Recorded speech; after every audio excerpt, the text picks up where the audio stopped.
Oi, gente, como é que vocês estão? Tudo bem? Vim compartilhar uma coisa aqui com vocês hoje, que eu fiquei muito feliz em ter ouvido.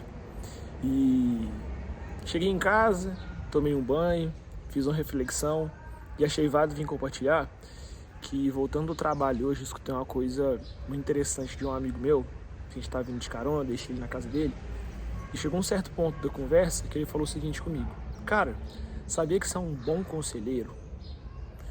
Aí eu agradeci, continuamos o trajeto, deixei ele em casa e fiquei pensativo.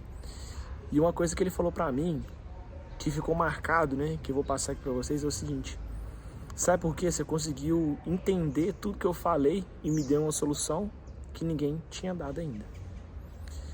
Aí eu tirei uma conclusão disso tudo, que é o seguinte: o tanto que ser um bom ouvinte faz total diferença, não só na nossa vida, né, mas também na vida das pessoas.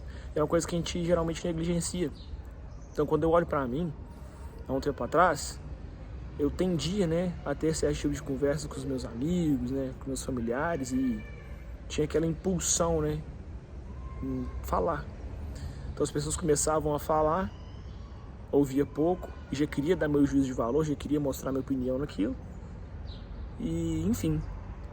E depois de um tempo pra cá, eu comecei a notar que esse impulso, né, nada mais é do que um ímpeto também em querer estar certo, né? Então a pessoa começou a falar, começou a ter a linha de raciocínio dela ali, seja para qualquer coisa, né?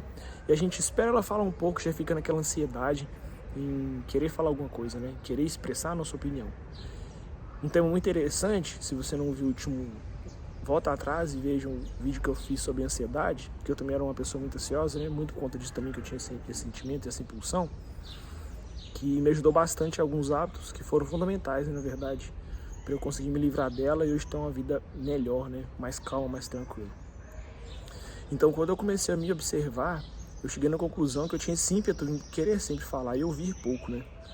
Mas só que quando a gente ouve pouco, a gente toma juízo de valor precipitado, né? Opiniões precipitadas.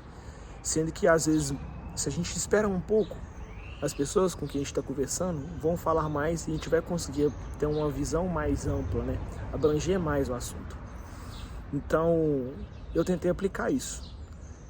E é isso que eu quero passar para vocês. Vamos tentar ser seres humanos, né? Pessoas mais ouvintes. Porque quando a gente é mais ouvinte, a gente passa mais calma, a gente passa mais segurança, a gente consegue ser mais assertivo em dar um conselho, em orientar, né? As pessoas que a gente ama, as pessoas que estão precisando da gente de alguma forma, ou até um conhecido, né? Que a gente não sabe, a gente está em algum lugar, alguma pessoa está precisando de uma palavra, ou está precisando de uma ajuda, mas às vezes essa ajuda é simplesmente ouvir. Então isso é maravilhoso. Algumas atitudes, né, que eu tomo hoje para eu tentar ser um melhor ouvinte e ouvir mais, é não tentar ter esse impulso, né, em querer sempre falar. Segunda coisa, não querer estar sempre certo, né, e achar também que a minha opinião, que a minha visão é a correta. Então, deixar a conversa progredir, ver como é que a pessoa está pensando, o que ela está pensando, quais são os motivos, né, quais são a área, né, da vida dela, aquilo que está impactando. Então, acho muito interessante ser um bom ouvinte. E tenho certeza que muito da nossa ansiedade também, né, com muitas das coisas em relação às pessoas ou em determinado tipo de conversa, vai amenizar muito se a gente se tornar um bom ouvinte, né? A gente vai ser mais calmo também, mais tranquilo e o melhor de tudo, ser mais assertivo. Então, é isso. Acho que a chave para ser um bom conselheiro, antes de mais nada, é ser um bom ouvinte. Então vamos tentar ser um bom ouvinte? Tamo junto. É isso.